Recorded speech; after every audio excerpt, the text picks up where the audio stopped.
Yeah, you really had to go there, huh? But the point is, I go through all of that. So when I come out of that, no, we ain't doing credit cards. I'm paying for stuff in cash.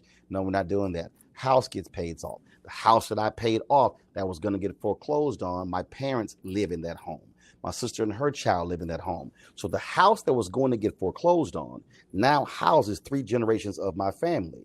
By them now living rent free in that house, they now are able to live differently financially because they now have rent or a mortgage because they're living in a particular home.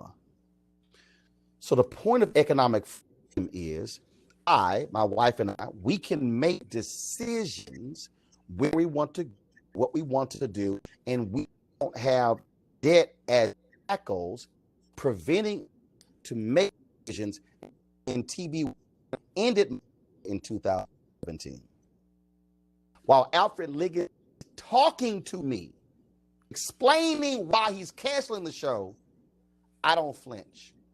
I am already preparing Roland Martin Unfiltered. As he talking, I go meet with my senior vice president. She's in shock. She's like, "Are you okay?" I said, "I'm fine." She's like, "I can't believe what just happened." I said, "I'm already ahead." Right. It literally was 8-10 minutes ago. I'm already there. While I was at TV1, I was purchasing equipment for this day.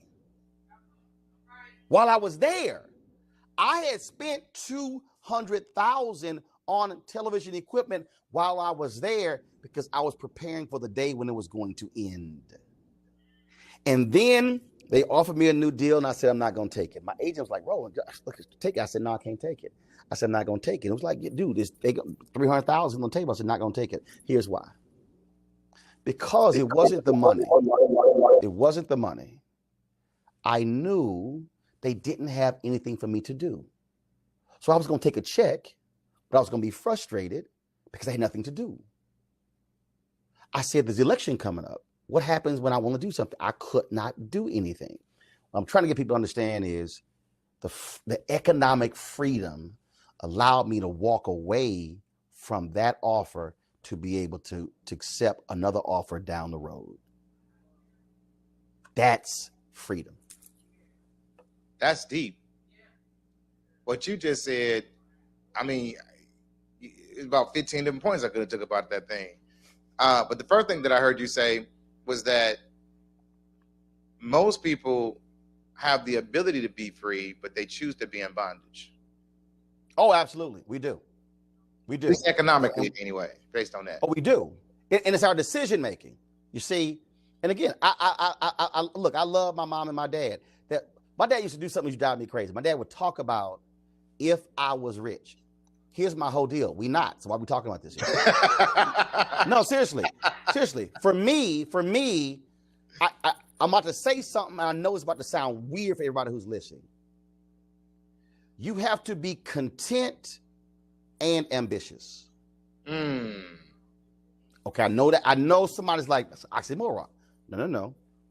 Content means that if I don't do anything else, if I don't get another large home, if I don't have a bigger business, if I don't get a new car, if I am not able to buy my wife another ring or a necklace, I am content with the life that I have. But I am still ambitious in terms of pursuing my dreams for me and my family. So if I don't go higher than where I am right now, okay, I have had an amazing life, but I am still working hard, as Tyler Perry told me when he and I were talking. He said, you want to be rich, you got to work like you poor.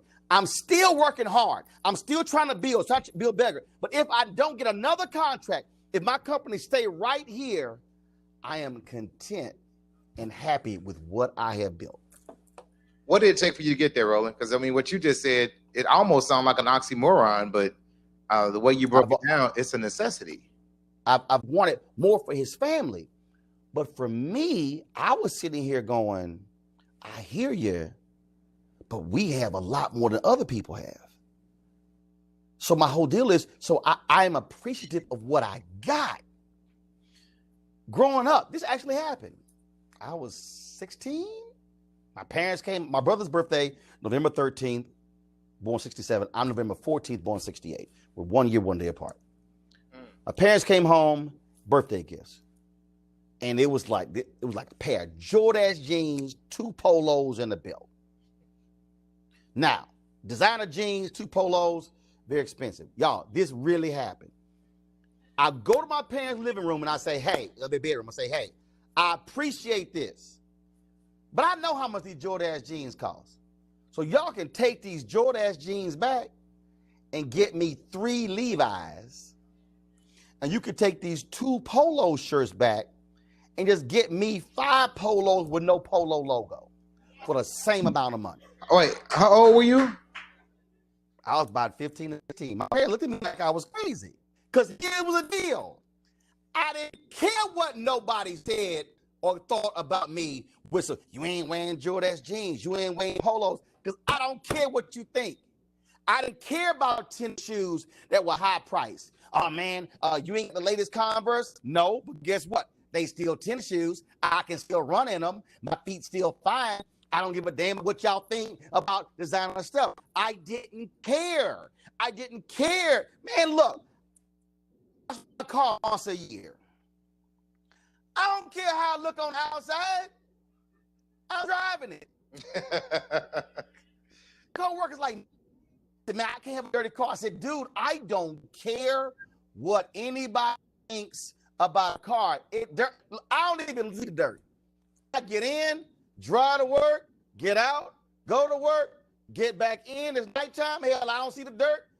Home, do repeat. I don't care. I up not caring what about designer stuff, not caring about Nike, not caring about the latest fashion trends. I'm like, I don't care, because that don't make me me. So I was content with what my parents were able to give me, and I walked in full confidence and full authority, and I walked in full prosperity, because I knew to be prosperous was not the assets that were on your ass. So, with that being said, though, and I'm with you. I'm right there and with you. I know some church folks like, I can't believe you said that, but y'all know asses in the Bible. So listen, we got some saved and not some saved people in here. It's okay, Roland. So, but what you just said, so I'm gonna sneak a word in here too. My mama and my bishop in here. That's my other daddy. So, and my other mama in here too. So, I think that in our community we suffer from brand whores. That is that if it don't have a brand label on it, I can't wear it. And we become literally whores to name brands, while our pockets are suffering, our accounts are suffering, our children are suffering, our portfolios are suffering, our retirements are suffering, but we still look good. We were rather so into, and you said something, you said it was about, you said you walked in full confidence. And I think that honestly, when we look at the psychological condition of Black America, man, I really think we suffer from low self-esteem. Oh, no. That's 100% correct. I mean, no, we do. No, seriously. If I don't, man, I got like 1,000 books around here. If you read, Dorothy Cotton was the only woman who was in the inner circle of Reverend Dr. Martin Luther King's SCLC. She was over their citizenship education program. When you want to join SCLC, you had to go through her program. In reading her book, it blew me away, and I wish I had done that before I interviewed her. I interviewed her in February 2018, around MLK 50. Her last sit-down interview, she died in May of 2018. But in the book, they talk about when you went through her program, they tested you to see if you need to be reprogrammed. You could not just join the SCLC. They assessed you to determine whether you need to be reprogrammed. I have long stated that there should be a massive reprogramming of Black America. when it comes to the goods and services, absolutely, we feel good because we've had so much happen where we don't feel good. Something gives us that feeling. I feel better. So how the car makes me feel, and how the Louboutins make me feel, and how and we can go on and on and on. I spoke at a Chamber of Commerce event in Houston, and they had a live auction, and they had a piece of jewelry that went for less than $1,000. Y'all about to really trip out. The piece of jewelry, which grows in value depending upon the cut and all that stuff, sold for less than $1,000. It was a necklace. Right after the necklace, it was a Black Chamber of Commerce event, my apologies. After the necklace, because that's important, after the necklace, they had a custom-made suit. The custom-made suit went for $1,500 in the live auction. Here's the problem with that. The necklace I can pass down. The necklace I can resell. The necklace I can give as a gift. The custom suit, I'm the only one who can wear it because it is customized only for me. So which one is a smarter financial decision? The necklace or the custom suit? For us, too many African Americans, we are enamored with the custom suit, and we pass on the necklace when the necklace can appreciate and the suit depreciates. And I think that's because the suit makes us feel better. Makes us feel good, as you said. Yes. Good.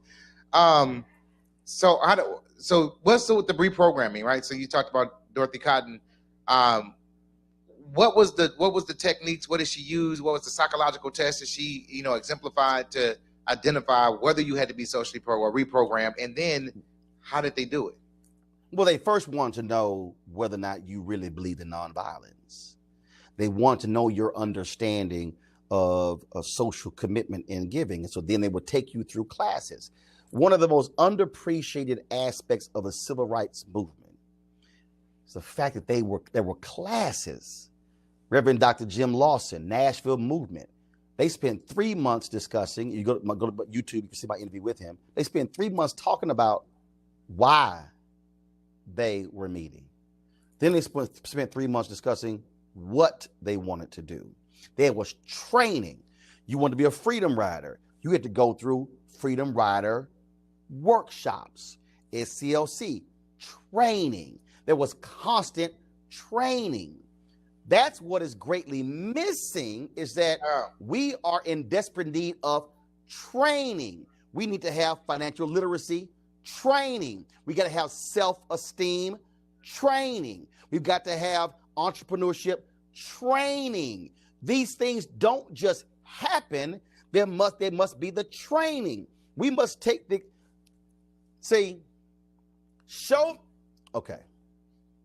show me a church where the preacher has to beg for tithes and offerings. I will show you a church with a weak Bible study program. Man. But show me a church where the pastor does not have to beg, where they can take the collection before the sermon. They can take a collection, passing the envelopes, not even walking up. I will show you a church that is strong in biblical teaching because they have taught their members the word. And so the members don't have to be browbeaten to give because they have been trained and taught. That is the big. We do not have enough training and teaching workshops. And so that's what we are missing right now in our community that affects us across the board. So at B3 University, man, that's exactly what we're doing, is that we believe exactly what you're saying, is that there's not enough training, there's not enough education, there's not enough empowerment when it comes to our community. And so, not just our community, I think, I think that, poverty transcends race. It actually thinks it's more about classism. Now, I think the problem is that when you look at classism, the people who make up the lower class are people who look like me. And so, how do we begin to rectify that? There has to be training. We think it's funny that we got bad credit, but that's an ingredient for poverty. It's so hard. Well, because see, 3 words: connecting the dots. Even with credit, even when we talk about it, we're not properly connecting the dots. Yep. When I had TV One's Washington Watch, I said, we're going to do a whole hour on credit. My producer, Jay Feldman, he's like, dude, that's not an hour. I said, yes, it is. Trust me. He's like, I'm sorry, I don't see it. I was like, well, I'm the host and managing editor, so it don't matter because I make the final call. I'm telling you, we're going to do it. Did the show. He was like, he goes, man, that was like 2-3 hours there. Like, I tried to tell you that. See, he was only looking at credit in a one-dimensional way. Yeah. I was connecting the dots with credit in terms of trying to walk people through, in terms of how credit is weaponized. Yeah. How there were 25 plus states where they factor in. And why did I understand that? Because when I graduated from college, well, actually, I wasn't even graduated yet. I got interviewed by the Birmingham News. This is in 1991. All 16, I go interview with 16 different editors. Every single one's like, yo, we got to hire this dude. Shoe in. The HR department of the Birmingham News said, we're not going to hire him. The newsroom's like, what? Because Alabama had a law that allowed them to factor in the credit score before they hired somebody. I had all the skill set. Well, I'm a college student. You get a credit card, stuff get all screwed up. But because of my credit score, they didn't hire me. Now, don't you know, I ain't never let the Birmingham News forget how they screwed up passing on me. With all, oh no, every chance I get when I give a speech, I tell this story.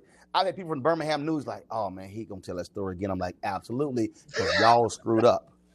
But what people got to understand is, that's the case with more than 25 states in the country where they allow to factor your credit score into your job.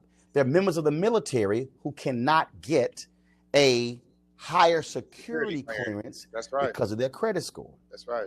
The credit score impact. And see, this is when I really, really, really understood how crazy the credit score system is. First of all, you got 3 companies that won't even tell you what the algorithm is that explain what's going on. I can pull up my free credit score right now on freecreditscores.com and go, hold up, why does Experian have a different number than the other 2? And how is I'm good over here, but great over here and fair over here? Because their algorithm.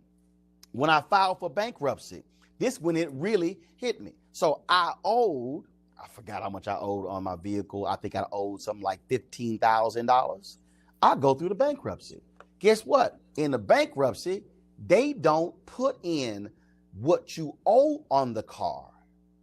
They put in what the car is valued at. So I'm in the bankruptcy, and all of a sudden, they go, okay, you owe $15,000 on this Chrysler. I forgot, 300M, whatever it was. They went, how many miles? Blue Book value is 8,500. The number is 8,500. I went, seriously? They said, yeah. I'm thinking I got to pay back the full 15, 16. No. It's the value. And so what was that? What was the 16 for? Interest rate. Mm-hmm. The interest rate I had on the car. So what's happening in Black America, to your point about credit scores, the reason so many of us are broke is because we literally are paying massive interest rates on cars. We're renting furniture and televisions. We are sitting here, even if we do get a home, how much we're paying is much higher because of the interest rates. So if we change, John Hope Bryant, Operation Hope, very good friend of mine, they've been really helping folk tremendously, raising their credit scores 70, 80, 100 points, because now all of a sudden, raising your credit score is freeing up your capital. So if you're only making $40,000 a year and your credit score is low, you actually are expending more money than you should if you focus on your credit score. Even if you're making 40, you're going to have more money in your pocket because that interest rate is lower. That interest rate is now tied. Well, I can lower my interest rate. Now, all of a sudden, interest rate on the car. Now, if so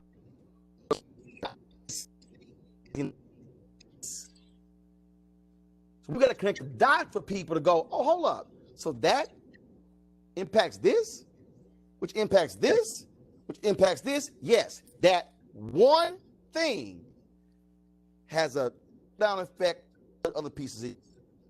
Definitely. And I think it goes even further. I think, one of the things that, you talked about was, all three bureaus having different scores. But I think credit is not just limited to your scores. I think it actually goes back to your credibility or your character. So one of the things that we teach is that credit is your character. So, Roland, money don't have to be involved. So, what kind of car you ride? I'll drive a 2008 Navigator. I bought my Navigator. Let me tell you something. I leased that. After I went back, I said, I literally, guys like, so what we doing? He said, we finance them? Nope. He said, we leasing? Nope. So what we doing? I said, we're going to negotiate this. I'm going to leave. I'll be back in 15 minutes with a cashier's check to pay for it. Now, and riding to the wheels fall off. I literally drove it off the lot, paid for it. I now had it since 2008, 169,000 miles. I'm good. Remember, ego don't mean nothing to me. In fact, somebody actually really ticked me off when it happened. Keyed the left side of my car.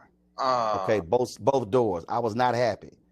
Do you think I'm about to sit here and pay to get it repainted and buff it out? That don't mean nothing to me. It don't. It literally don't. I have a Navigator where the sideboards, when you close them, well, it still works. Right? Said it'll be $2,500 for a new motor. I'm like, it's fine down. So it's fine. Why am I gonna give y'all $2,500? Okay, I need everybody listening to me. I drive it. It's red folks ride with me. It's on the right side. I don't drive on that side. This ain't London. So why am I gonna spend $2,500 to have the other side go up every now and then and go down? Don't mean nothing. It's down. It's doing its job. If you get in, step on it, get in. I'm not tripping on that. That's what I'm saying. I know some people, man, who would be going crazy. Oh my God, it got keyed. I need to get it buffered. I need to get it repainted. I need to get this. Man, I'm not about to sit here and spend on $5,000 on that. It don't mean that much to me. It's irrelevant to me. And that's what I'm saying, man. People are so caught up in this. I'm impressing somebody else. I remember when I had a Toyota Corolla. I had two guys came from CNN, Chicago, to outfit my office to live streaming. And cab was late. I said, I'll take you to the airport. So we go out. Two white guys. One of them go. He said, man, I thought you had a BMW or Mercedes. I was like, why? I said, this got 4 doors. It got 4 wheels. And it's going to get y'all to the airport. And so we were talking. And I said, man, let me explain something to you. I said, I don't care about that. We literally, I said, I would go to a 5-star hotel, to a black tie event, driving this Toyota Corolla, and give them the keys and walk in. I ain't got a problem. Now, see somebody listening going, man, I don't know about that. Well, guess what? Ross Perot, the late Ross Perot, yes, sir, who was worth $3 billion. Billion. He drove a minivan. Now, I draw the line at a minivan. What? Warren So I'm like, are you serious? I was talking to Jonathan Rogers, who was the founding CEO of TV One. He told me, And I forgot where he get it from. He said the average millionaire owns 4 or 5 pair of shoes. The millionaire next door. Yo, do you know how many pair of shoes black people got? We almost got a whole closet for shoes. You can only wear 1 pair at one time. All I'm saying is that we have to, when you mentioned character, what we have to, if we work on this, and if we work on this, we work on value. The value ain't on what you got. The value is what's on the inside. When you are able to fortify yourself from the outside influences that are chattering, why are you wearing that? What's that? How much that cost? What's going on? Doc, you ain't even work. Susan Taylor said to me, Roland, she said, I go on vacation, I pack 1 small bag, I'm just gonna wash my clothes. I ain't trying to impress nobody. I have seen, Susan has this flowing orange outfit. I have seen Susan at multiple black tie events. I know I've seen that outfit 15 times. And Susan said, I don't care. And it don't matter. Every time you see Susan Taylor, she looks like she's regal. She's a 75-year-old queen in the same orange outfit you have seen 15 times because she don't care what you think. She knows when she walks into the room, she's walking in her full confidence, her full prosperity, because she knows that orange outfit. So if you took a picture of her, like when she wore that at an event 6 months ago, she whatever. Right? So this is what we got to fix. We got to build confidence in our children to say, the clothes, that don't make you. Because guess what? When you walk in your full confidence and when you walk into the room, you can walk into the room with the same outfit you had on last week, and they're going to say, who is that walking into the room? I had my first wife, as a reason is first wife, because that means I was divorced, once told me she didn't particularly like how there was an event for her company. And she didn't particularly like how I walked into the room. And so she felt I should have had more deference to her white bosses. So when we got home, she said, you walked into the room like you own it. I said, Wow. I said, baby, I was ready to walk into a room like that. I said, you know who you married to? I said, because that's exactly how your husband's supposed to walk into a room. See, again, when you walk into a room in your full confidence, when you walk into your room with full prosperity, when you walk into a room knowing who you are and what God made you, guess what? When you walk in, they ain't looking at your clothes. They looking at your walk. And when you do that, that's what defines you. Not y'all sitting here and you want to, again, impressing somebody and all the accoutrements. Man, that stuff don't mean nothing to me. I remember I had to meet with this one dude, Doc. It was so funny. He was like, my suit $5,000, my shoes are $700, my shirt is $300. And I'm telling y'all right now, I swore his whole outfit cost $150. What? Because he looked cheap. Listen to what I just said. He was wearing $5,000 worth of clothing. Still look cheap. I swore it wasn't worth $150 because he looked cheap. I was actually wearing, between the suit and the shirt and the tie and the shoes, I was wearing $300 worth of clothes. He thought it was $5,000. It's how you walk. It's your character. That's what he said about President Obama. He said, man, his walk. Look, it's right. Look, you can be, I've said this all the time, you can be present or you can have presence. When I'm present, you also feel my presence. So going back to your original question, when you have that freedom, you can walk a totally different way. You walk into boardrooms, you walk into church, you walk into grocery stores. Your whole walk is different. Because see, if you don't have all that, if you don't have debt and self-doubt and all of that stuff weighing you down, all of that makes you smaller. Mm-hmm. When you lift all of that off of you, then you can absolutely walk upright. Mm. And you can walk with a glide. Somebody told me, say, man, you got a glide. You ain't got to walk, you got to glide. I like, sure do. because I'm free. Free. Yeah, that's good. That's real good. So it's a compounding effect, though. So when you start looking at the fact that, that we start off with the credit thing, right? But not only do we talk about, your prices, your interest rates, you not being able to have get the best of jobs, get the security clearances, even your insurance is higher.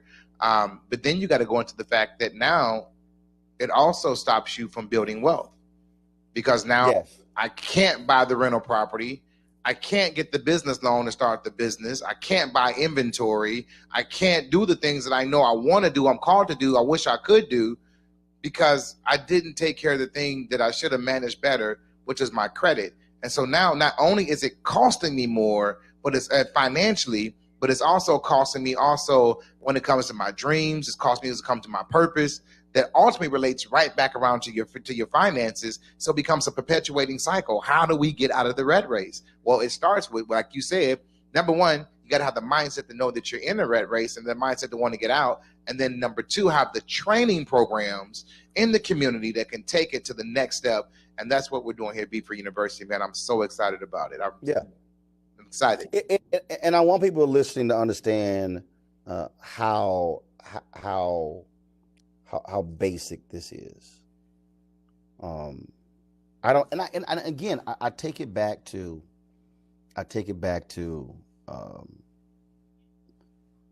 when my dad would say these things, and again, I knew what he wanted, and I knew he wanted the best, but my deal was, again, I was a kid going, you're bringing yourself down, talking about what you want because what you don't have. Whereas my whole deal is, I'm not going to bring myself down. I'm gonna appreciate where I am, what I got, and then if I aspire to that, that's all good. So, and that's so important, because when you talk about bringing yourself down, man, it weighs on you. Yeah. You wake up and you go to sleep, and it's the worry that's on you, and you just and you're fretting, and whereas for me, and I'm just being real, I see something, man, that looks great. How much is that? No, I can't afford that. Okay. Would like to have it. Can't afford it. And not going to kill myself to do it. Look, I am not a car person. I'm not a car person. I know some people, they all about car. Man, I don't care. I've had a Mazda Miata, a Mazda B2200 pickup truck. I've had a Chrysler 300M. I've had the Navigator. I've had a Chevy Equinox. Whatever. Okay, whatever. I am happy with what my money is able to buy me, because it's getting me what I need. But my dream car, my absolute dream car, is a Viper. Really? Dream car. What color? I'm talking black on black. Okay. I'm black. All my women been black. My family black. All my stuff black. It's all black. Let me plug this computer up. But it was a Viper. And I look at the Viper in the magazine. I love Viper. Viper's going to cost probably $100,000 plus. I could have bought the Viper by now. I could. But had I bought the Viper, it would have listen to me, people. Listen to me very clearly. Listen. I can afford the Viper. I can buy the Viper. but I don't want, or I can't afford. Let me go back. I can buy the Viper, but I can't afford the stress buying the Viper, what comes with it, because I am not going to buy the Viper on credit. If I buy the Viper, I'm paying cash. And I told myself the only way I will buy the Viper is if I am making $2 million a year for 3 consecutive years, then I'll buy it. And again, that's discipline. If I never in my life in my life am able to own a Viper, content, I'm good. I'm happy. I'm content. But what I'm not going to do is create angst and a level of stress by dropping money over here when I can use this to build my business, do things for my nieces, do stuff with my wife. And so again, that's where I'm saying how we have to look at our decisions of like, man, I could do that, but it's going to result in this. Well, I think you're saying you're not going to sacrifice your freedom. Absolutely not. I absolutely will not. And in fact, this tripped me out because it didn't hit me till about a month after I got it. In December, I talked to my CFO and I got the accountant. We had a very good year. He said, "You gonna get hit with taxes." He said, "You had too good of a year." I was like, "Dang." All right, what's the options? So he then said, "All right." So we start going through what can we pay off. He said, "Whatever your services are, you can pay those a year in advance. You can pay them before the year's out, which means that all my server cost, associated press, other things like that, I could pay for that up front in 2020, get the tax write-off, and then I'll have the monthly bills in 2021. Great, let's do that. I knew we were moving to a new place. I could do the same thing with rent from my office. We were moving to a new place in April, so I said, well, I can't do it now, but I'll do it in 2021. So that's it. We'll buy a vehicle. Well, I knew we needed, all our traveling and stuff. And so this accountant says, well, we can write off 100% of the vehicle. I was like, all right. So I was going to get an actual SUV. I knew it was going to cost me anywhere from $85,000 to $100,000. What we needed, the large one. So then I talking to my team. I was like, well, we traveling live, got live vehicle and stuff like that. And we can do, it's kind of like, I can do that. We'll do that. And then it was like, well, what can we do? So we're talking. And so then we started talking about having live vehicle deal. So then all of a sudden, I looked at us travel. So that's what I'm looking at Mercedes Sprinter. Now, mind you, I had never even content. Yeah, I did a Sprinter. Even talk about it, what we look like, what we can do. It can allow us to travel. We can actually begin broadcast, like all those different things. And then, okay, got it. Makes sense. But then, literally, it was a Friday. I was like, all right, done. Pull the trigger. Call the office. Same thing. Roland was not buying anything with credit. None against it. Other people would say, hey, Roland, you could have got your low interest rate. No, I ain't want to do all that. Because remember what I said? Freedom. I did not, nope. So I sat there and I was like, no, it's not going to happen. So made the decision, $188,000. It didn't hit me till a month later. I said, that's the first Mercedes I've owned. Mm. But listen, folks, that was a tax write-off. Mm. That was a business cost. Yeah. See, again, a lot of folk are running out, kill themselves for the Mercedes, and it's a personal deal. They ain't writing it off. I get the tax benefit of it, and that's how we ride. Say it again, man, and that's it. So, yeah, I drive a Mercedes, but I don't own one. Say it again. I drive a Mercedes, but I don't own one. Yeah, a fully customized printer, a whole crew. We can live stream from it. Does everything that we need. Again, I could have killed myself to buy one when I was 30. I didn't get my first Mercedes till I was 52. but it's Wow. a tax write-off. It's a tax write-off. Different decision. Man, that tax structure, you know, I had a conversation earlier today with Damon John, and one of the things that he was talking about when it comes to building wealth is that he was talking about the first thing that millionaires and billionaires look is they want to increase their income. They don't go start another business. They try to find more ways to cut taxes, you know? Yes. So, you know, and so, you know, I believe that the wealth looks something like this. I believe that wealth is passive income plus dividends minus taxes. If I can find a way to get passive income, that is a business that pays me. I put my money to work. My money, makes me money. I find a way to get dividends. That is that I get it something. I own something, whether it's stock or real estate. I ownership something that's going to pay me in dividends. Well, then I automatically go into a lower tax bracket, especially if I have a good tax strategist. We don't teach that in our communities. We don't teach like you just said, like what you just said. Like you can get the car and let it be a tax write-off. But I got an educator over here named Flame that'll put you on game in a minute. He's like, hey, listen, that's what he teaches. That's the whole game. I don't know if you heard him clapping a minute ago, but that was the one person in the whole audience that was clapping when you said there was a tax write-off.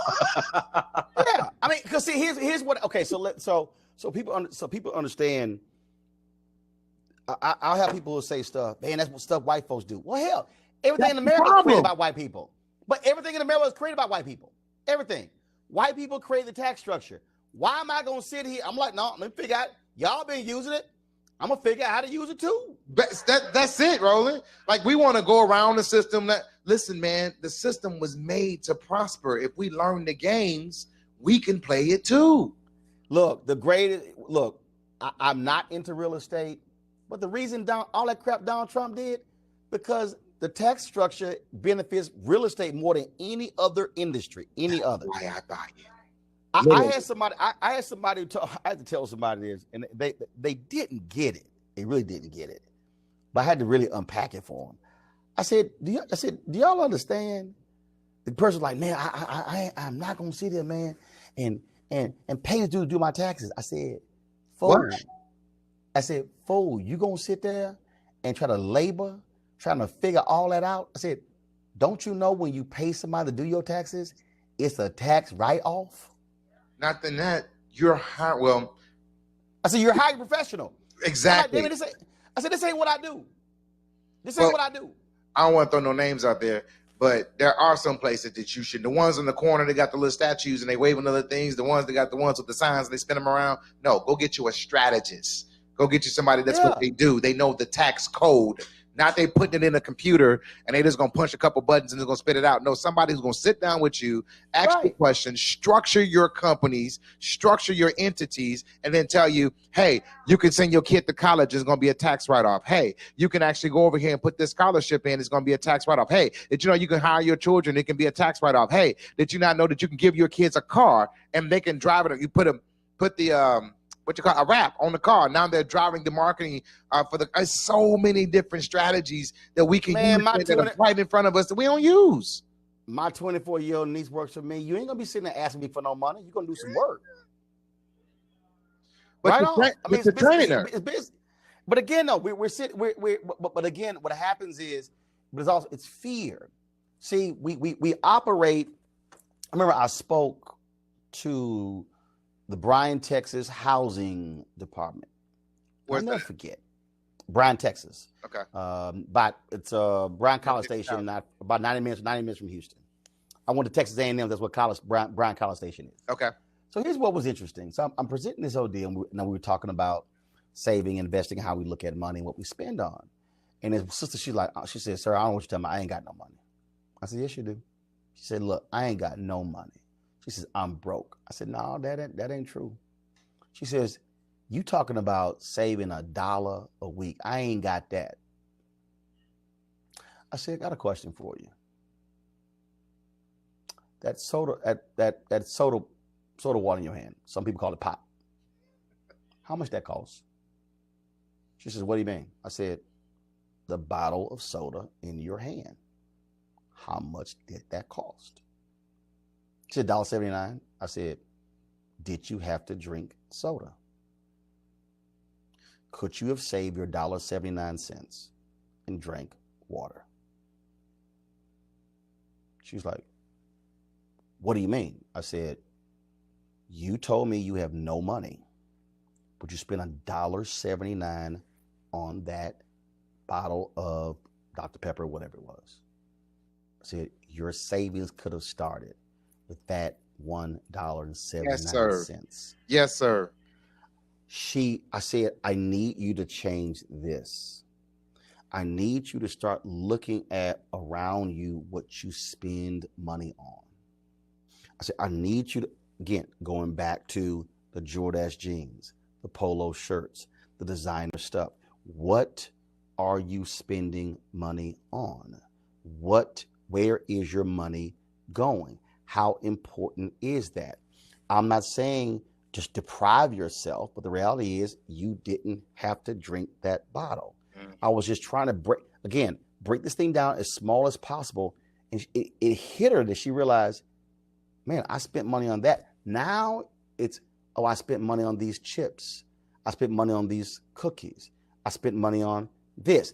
Then leads to, how much money am I spending going out versus me cooking at home? Yes, and sir. Simply preparing my food and putting it in packages and then taking it in for lunch. So now that then goes to the next thing in terms of what am I spending on shoes and what am I spending on clothes? So I got money. Where is my money going? Tracking your expenses.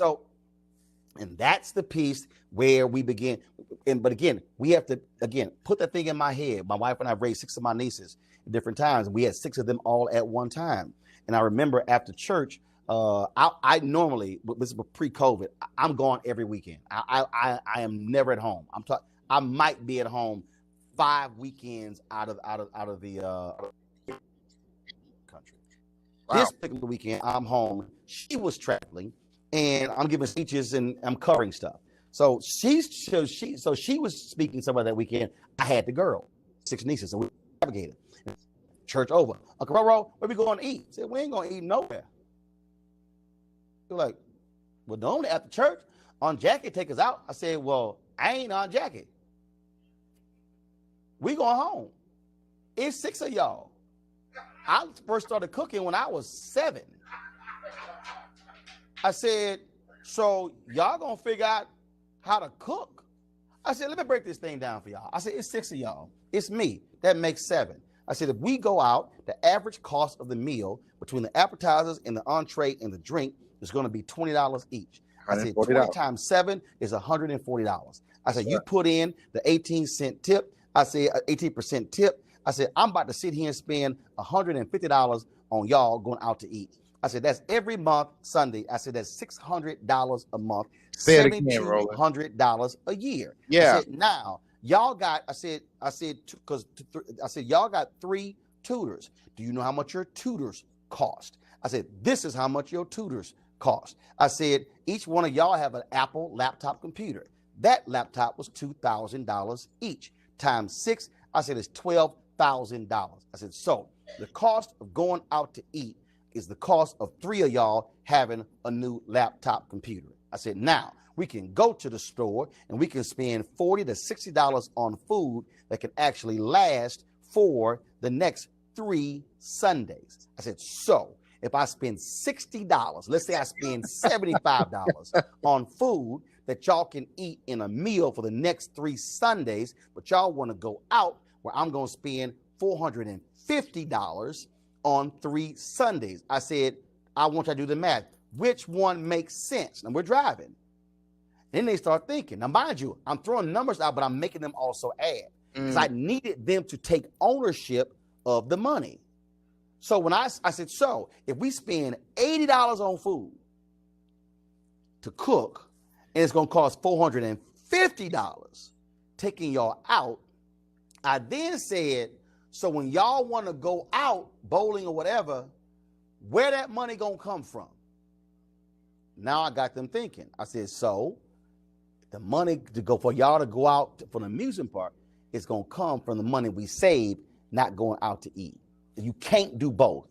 You're not going to go out to eat every single Sunday, and you're going to go to the amusement park, and I'm paying for your tutors, and I'm paying for your laptops. I said, you got to make a decision. So I started forcing them to make decisions. I started taking my nieces grocery shopping. If you're a parent out there, stop leaving your kids at home when you shop. Why? Your kids need to see you calculating 3 for $2 versus 1 for $2.59. They need to see that. They need to see how you make decisions on what to buy. That's no, right. Grapes right now are too high. We're going to get some oranges and some green apples. I'm going to wait till the cost of the grapes go down. They got to see and hear that. Because they're going to say, well, mama and dad, why are you doing that? Because guess what? We are not in season. So the reason that's why they're so high. I'm not paying that. They have to see that. The problem that we have is we are shielding our children from the daily financial things happening. Yep. And so the reason they grow up having no clue about money is that we've never actually exposed them to the mechanics of life. And then that's why these Gen Zs and millennials today still living their ass at home at 35, because they never had a real understanding of what adulting means. And so they sitting here thinking that as a 30-year-old, they supposed to have the same stuff you got as a 55-year-old. Say it again, man. Or a 60-year-old, and you should be saying your ass ain't work for none of that. So you can't have the 82-inch TV, and you can't have all of this because you ain't done the problem. So they're trying to sit here like, oh my God, 1,000. I'm broke. No, because the problem is you ordering DoorDash and Uber Eats all doggone day. Yeah. Delivery fee because your ass ain't learned how to cook.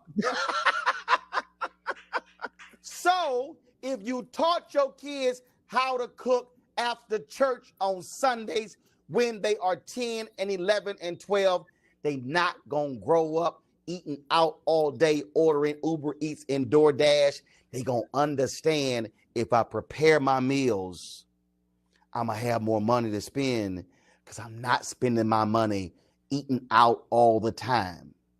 That's it. That simple decision with my nieces at that age impacts the decisions when they turn 18, 20, 22, and 24. But if you don't, they a 24-year-old person. You like, I don't understand why these kids don't get it. They don't get it because you never taught them. That's right. Well, I believe that, that finance is 80% mental, is 20% actually financial. We say it like this, that poverty is a mindset, broke is a temporary condition. If you can change your mind, you can change your money. And so we really believe that literally that, if you change your mind about money, money will change its mind about you and stick around for a whole lot longer. But you got to first have that mindset shift. So, Roland, I see y'all in the chat. Somebody said he calling me out on the DoorDash. I'm telling you, man. And I just know. He in the chat too, yo. He in the chat too. Oh, no. I multitask now. I see all that. This is real simple, because I'm telling somebody who's sitting here, they trying to figure it out, and like, man, it's just too complicated. No, it's not. This is just real basic. And this is where I want you to start. I want whoever's listening, I want you to not buy. I want you to record every time you buy a snack. I want you to decide if you're buying soda, if you're buying chips, if you're buying cookies. I want you to say, I'm gonna write down in my little note section of my iPhone. That's right. Then I want you to do, so for 1 week, this is y'all homework. For 1 week, I want you to just write down, nothing else. I want you to write down Snapple or soft drink or chips and cookies or candy bar, whatever it is. I want you to record that down for a week, and then tabulate how much you spend. And the next week, I want you not to do that 2 days, just 2. You can do it for 3. Well, how normally you do it, but don't do it for 2. Then I want you to go look at the comparison. What I spent 5 days a week or 7, depending then what I spent not doing for 2 days, what the savings was. I guarantee you, you're going to then realize, well, man, if I cut that back 4 days a week, 3 days a week, 2 days a week, 1 day a week, all of a sudden the savings over here goes up. Now you apply that to the other aspects of your life. I think we make it hard for people. Joe Madison has a great comment. Doc. He says you got to put it where the goats can get it. Put it That's with an the old goats. country phrase. You got to put it where the goats can get it. Make it reachable. Goats don't eat here. Goats eat down there. When you make it that simple and you walk people through, then they realize, oh, yo, man, last week I saved $6. Next week, let's save 12. Well, man, if I now let's save 30, let's save 40, let's save 100. Most people, one of my great slogans came from the movie Hoodlum, Lawrence Fishburne playing Bumpy Johnson. That's what he said. He said, you don't know what you don't know. That's right. A lot of us just don't know. I am not a financial expert. My parents never went to college. We didn't have these things, but I paid attention. I went through stuff and experienced it.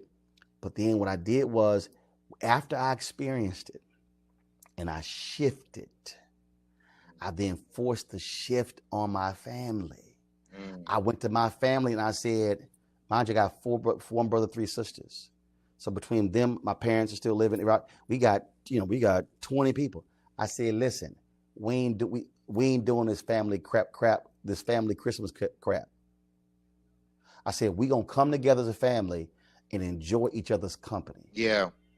And the kids in your family, buy them gifts. Stop buying gifts for other family members.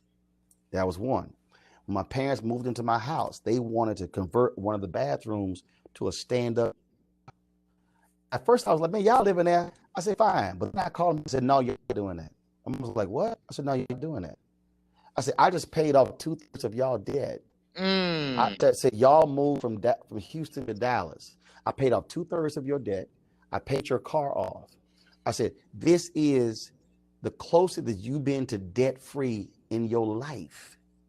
I'm not going to let y'all incur more debt because you want a stand-up shower, which was something that you always wanted in your own home, and now you want to get it. No.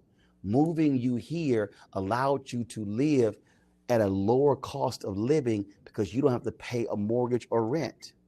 I said, y'all not going to do it.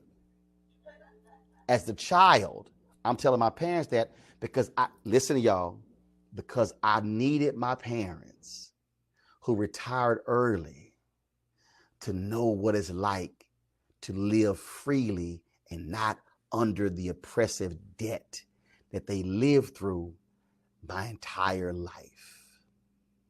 So sometimes you got to make a decision for somebody else, and it might be your parents.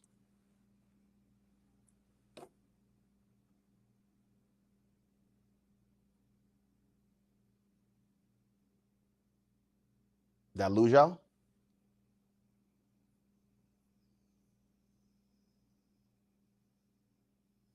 I think I'm still here. I don't see y'all.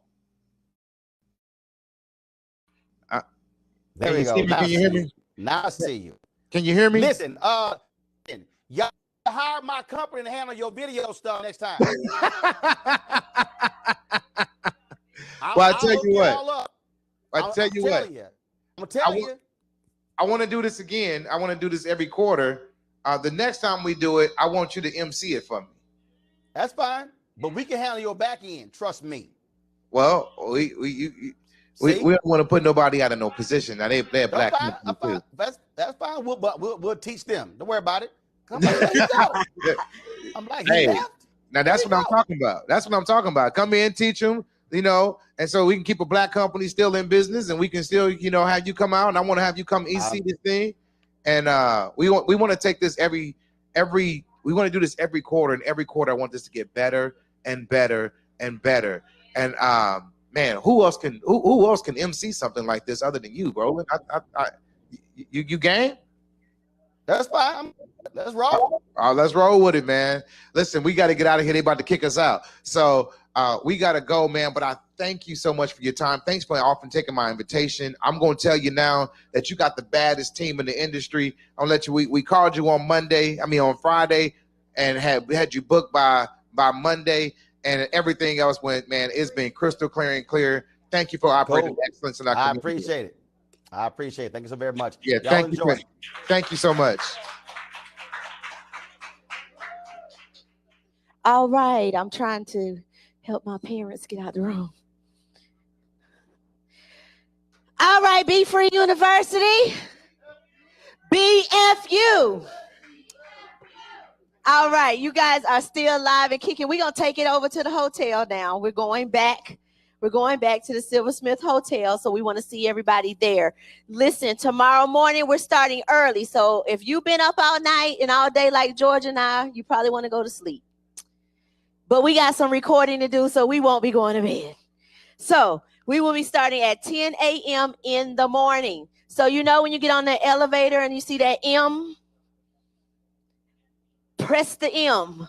You will find us. That's where we will be. 10 o'clock tomorrow morning, we will begin. You guys that are virtual, be online, be ready, be locked in, and be loaded because you're going to hear from the educators tomorrow. We also have some guest speakers tomorrow. Mr. Joe Dudley Jr. will be on stage tomorrow, as well as R.C. Blakes. So you absolutely don't want to miss day 2 of BFU's Freedom Fest. If you have not enrolled, please do so at befree.university or get back with the person that invited you to this event.